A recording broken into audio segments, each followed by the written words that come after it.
Go to? You go to most of them radio studios because I was terrified that people would see my face too often. Right. I did some television. I was told the real booksellers are like the Colbert Report and Bill Maher, and it's really the publishing house. I knew, well, next to nothing about American television. When I was in Holland, we used to watch CNN. Yeah. Thousands and thousands of channels, and Right. yeah. So I went to places like Colbert Report, the Bill Maher show. I did some PBS thing with Fareed Zakaria. He's now on CNN. Oh yeah, right. Yeah, but before that he was with PBS. Yeah. I did then lots of radio. Right. Radio is just amazing. I like radio. Yeah. Yeah. And then some newspapers. But the thing with books is people just pick up the book and they review it. Mm-hmm. There's not that much interviews, but I was interviewed by the New York Times, Wall Street Journal. Right. Yeah. Yeah, which I've read. The big ones, yeah. Yeah. And then you write reviews yourself. Not for other people, for other people's books, yeah. Yeah. Yeah. So you haven't backed down, given all the security concerns. So it's pretty admirable. Okay. Thank you. Yeah, we're all set. Okay, great. All right. Well, I want to ask you first about your ideas. You have suggested that the sole purpose of Islam is domination of the world. Yet many in America and around the world know Muslims who are friendly and peaceful. How do you reconcile those two things? I explain to my audiences that there is a big difference between Islam as a set of beliefs, as a doctrine, versus Muslims as individual human beings, whether they are born into it or converted into Islam. And it depends on the individual and how much of that doctrine he takes. If you say, I'm a Muslim and I will just take the spiritual dimension of Islam, pray and fast, and be good to my parents, and be charitable, you will have no problem in a democratic society. But if you say, I'm going to take it one step further and I'm going to observe the obligation of jihad or holy war, then we have some trouble with you. And so that's how I explain to them. And I say it depends on the individual Muslim, how much of his religion he wants to practice. So is it possible to live, we have a growing Muslim population, is it possible to have a peaceful coexistence with Muslim countries and states? Again, it depends on how much of Islam they want to promote and how much of Islam they want to put into practice. If you're living in the Netherlands, as I was, or you're living in the United States, and you are a husband and you feel as a Muslim man, if your wife is disobedient, if you fear misconduct, you can follow chapter 4 of the Quran, verse 34, and hit her, then if she's strong enough to go to the police, you'll be confronted with a different set of ideas. You'll be confronted with the law in the United States and in Holland.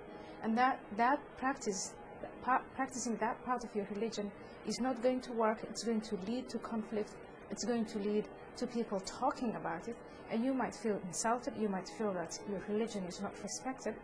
But it means those of us who feel that such things should not happen, and that certain parts of Islam can never be practiced, should never be practiced, we will make ourselves audible and visible, and we will protest against that. Do you think there's something inherently, I don't want to use the word defective, but something inherently wrong with the faith, the tenets of the faith, that make it prone to violence? If you analyze and evaluate Islamic principles from the perspective of universal Western human rights, you will find a lot wrong with Islam. But you'll also find a lot wrong with Christianity. You will find a great deal of things that are wrong with Judaism. The difference is how many Muslims are willing and able to take those aspects of their religion and really put it into practice. And the difference, and I think this is the big challenge for Muslims as opposed to Christians and Jews, is Christians and Jews have accepted the principle of separation of state and church. And a lot of Muslims have not.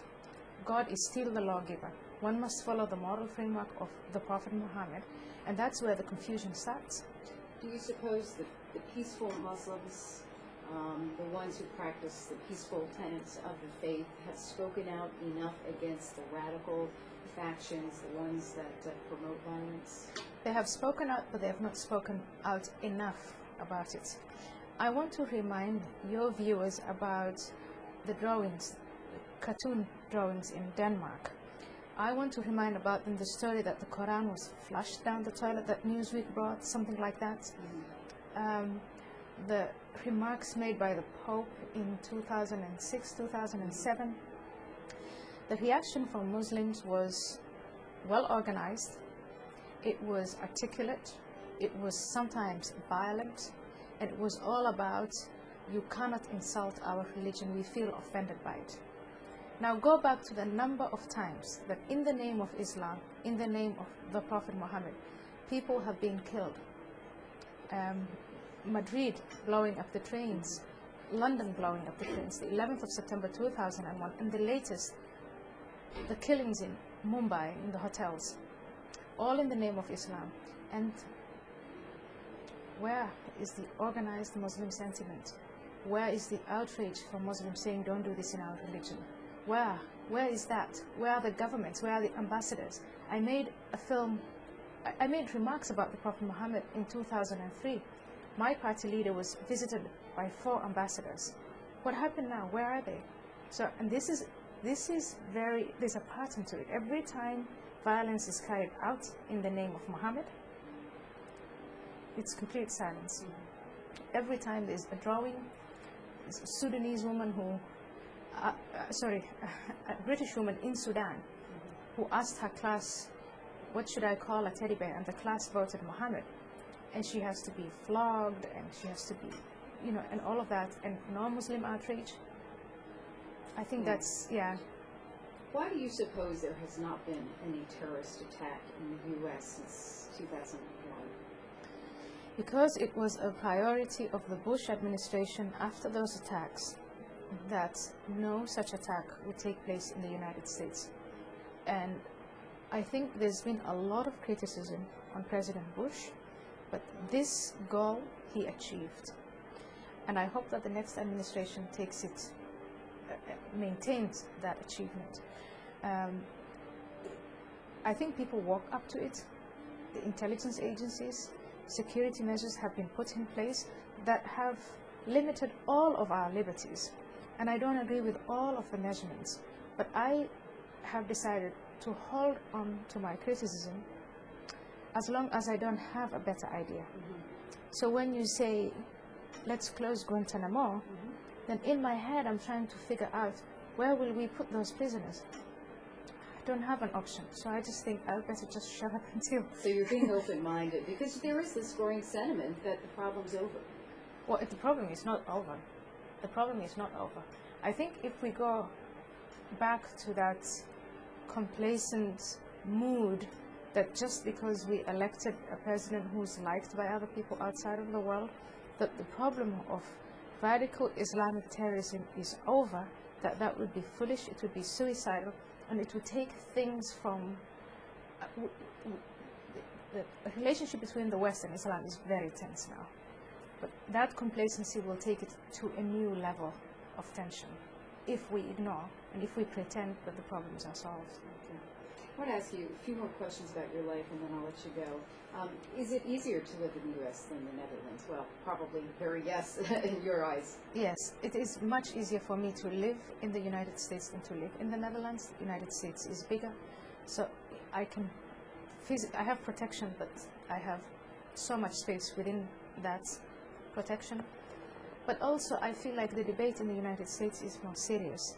Americans are used to immigrants, they're used to discussing thorny issues and working them out. And a place like Holland, the whole concept of immigration is new. Islam is new to them. They keep going back to old methods that worked for them as Protestants and Catholics living in a small country.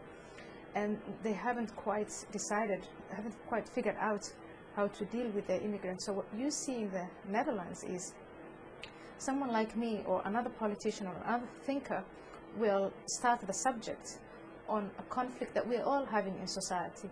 And at first people will talk about it. Then after a while, they'll say there is no problem, and the person who started the debate is the person who gets attacked by the politicians, by the newspaper people, by the neighbors, and then they just shift attention from the subject to the participant in the debate, Messenger. to the messenger. And my experience in the United States has been very different. It's a little bit more open. And You people stick to the subject. Do you still get death threats? Yes. How do you live? I mean, do you have to live in hiding? I mean, obviously you make a career of speaking publicly. I think I should not hide. We live, when we say the rule of law, we mean there's freedom of expression. We can talk about our ideas and the issues that face us openly, and that we shouldn't be foolish. I need protection, and I have protection, and I'm not going to say, oh, take that away, I can speak openly and then risk being killed with all the consequences also for society. No, but I feel that, if you ask me, do I feel bad about the fact that I need protection in a free society to speak my ideas out? Yes. Mm-hmm. So even, you still have to take precautions, but I mean, Yeah. Can you go out in public? Can you go shopping? Can you do things like most Americans? Yes, if the team makes all the arrangements that they need to make, I can do that. Mm-hmm. Do you do many engagements like the one you're doing here at Calvin? Yes. Again, arrangements are taken before I go anywhere, and once the team says it's fine, I'll go. Okay, well, it's a great thing that you're here, and I'm very pleased to meet you, and I look forward to what you have to say in about a half hour. I'm pleased to meet you too. All right, Thank you very for having much. me. You're welcome.